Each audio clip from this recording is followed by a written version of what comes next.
السلام عليكم ورحمة الله تعالى وبركاته. بسم الله والحمد لله والصلاة والسلام على أشرف المرسلين وعلى آله وصحبه أجمعين أما بعد.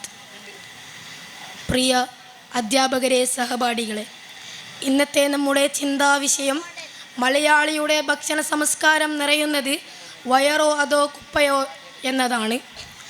മലയാളിയുടെ ജീവിതത്തിൽ ഭക്ഷണം വെറും ആവശ്യമല്ല, അത് സ്നേഹത്തിൻ്റെ, ആദരവിൻ്റെ, ബന്ധങ്ങളുടെ ഭാഗമാണ്. ഉമ്മയുടെ കൈവെള്ള കഞ്ഞിയും പച്ചക്കറിയും ഒരിക്കൽ ഒരു കുടുംബത്തിൻ്റെ ഐക്യത്തിൻ്റെ ചിഹ്നമായിരുന്നു.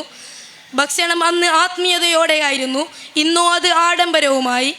ഇന്നത്തെ ജീവിതം വേഗതയുടെയും പ്രദർശനത്തിൻ്റെയും ആദർശനങ്ങളിലാണ് നിറഞ്ഞത്. ഒരു കാലത്ത് കഴിക്കാൻ കിട്ടിയാൽ മതി എന്നായിരുന്നു മനുഷ്യൻ്റെ ചിന്ത. ഇന്നത് മറ്റുള്ളവർക്ക് കാണിക്കാൻ എന്ന രീതിയിലാണ്. ഇസ്ലാം നമ്മെ പഠിപ്പിക്കുന്നത് മിതത്വത്തെയും നന്ദിയെയും കുറിച്ചാണ്. ഭക്ഷണം അള്ളാഹുവിൻ്റെ നിഅമത്ത് എന്ന ബോധത്തോട് കഴിക്കുമ്പോഴാണ് അതിന് അർത്ഥം. പക്ഷേ ഇന്നത്തെ മനുഷ്യൻ അത് മറക്കുകയാണ്. അധികം പാചകം ചെയ്ത് കളയുകയും അളവ് കടന്ന് കഴിക്കുകയും ഒരാൾക്കും പങ്കിടാണ്ട് അതിനെ മാലിന്യമാക്കി മാറ്റുകയും ചെയ്യുന്നു. വിശുദ്ധ ഖുർആനിൽ സൂറത്തുൽ ആറാഫിൽ അല്ലാഹു തആല പറയുന്നു, വഖുലു വസ്റബു വലാ തുസ്രിഫു ഇന്നഹു ലാ യുഹിബ്ബുൽ മുസ്രിഫീൻ. കഴിക്കൂ, കുടിക്കൂ, അധികരിക്കരുത്. തീർച്ചയായും അധികരിക്കുന്നവരെ അല്ലാഹു തആല ഇഷ്ടപ്പെടുന്നില്ല. വാസ്തവത്തിൽ ഭക്ഷണത്തിൻ്റെ വില മനസ്സിലാക്കുന്നത് അത് ഇല്ലാത്തവരാണ്. നാം പാത്രം നിറക്കുമ്പോൾ മറ്റുള്ളവർക്ക് ഒരു കഷ്ണം അന്നം പോലും ലഭിക്കുന്നില്ല. അതിനാൽ ഭക്ഷണം വെറും ശരീര സന്തോഷമല്ല, അത് മനുഷ്യത്വത്തിൻ്റെ പരീക്ഷണവുമാണ്. മതം നമ്മോട് പറയുന്നു, ഓരോ നിയമത്തിലും ഉത്തരവാദിത്വമുണ്ട്. നമ്മൾ കിട്ടുന്ന അന്നത്തിന് നന്ദി പറയുക, കാരണം അല്ലാഹു തആലയാണ് നമുക്ക് ഭക്ഷണം തരുന്നത്.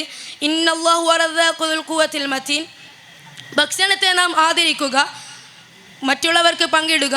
ഇതാണ് യഥാർത്ഥ സാംസ്കാരവും ആത്മീയവുമായ ഭക്ഷണശീലത്തിൻ്റെ അടിസ്ഥാനം. സാമൂഹ്യ വളർച്ചയും ഭൗതിക മൂല്യങ്ങളും കൂടിയപ്പോൾ നാം മറന്നുപോയത് ആ ഭക്ഷണത്തിൻ്റെ ആത്മാവാണ്. മുമ്പ് പാത്രം തീർക്കാത്ത, മേശയിൽ നിന്ന് എഴുന്നേൽക്കാത്ത മലയാളി ഇന്ന് പകുതി ഭക്ഷണം കുപ്പയിലേക്കും പിന്നെ പകുതി ഫോട്ടോ ഇൻസ്റ്റാഗ്രാമിലേക്കും അയക്കുകയാണ്. പ്രിയ സഹോദരങ്ങളെ, ഭക്ഷണം ശരീരത്തെ മാത്രം നിറക്കാനല്ല, ആത്മാവിനെ ശാന്തമാക്കാനാണ്. നമ്മൾ കിട്ടുന്ന ഓരോ കണ്ണിയിലും അള്ളാഹുവിൻ്റെ അനുഗ്രഹമുണ്ട്, അള്ളാഹുവിൻ്റെ കരുണയുണ്ട്. അതിനാൽ അതിനെ കളയരുത്.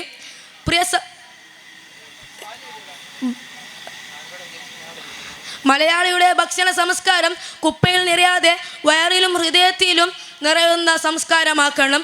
നന്ദിയോട് കഴിക്കുക, അളവിൽ കഴിക്കുക, മറ്റുള്ളവർക്ക് പങ്കിടുക. ഇത്രയും പറഞ്ഞുകൊണ്ട് എൻ്റെ വാക്കുകൾക്ക് ഞാൻ വിരാമം കുറിക്കുന്നു. വാഹിർ ദഅ്വാനാ അൽഹംദുലില്ലാഹി റബ്ബിൽ ആലമീൻ. അസ്സലാമു അലൈക്കും.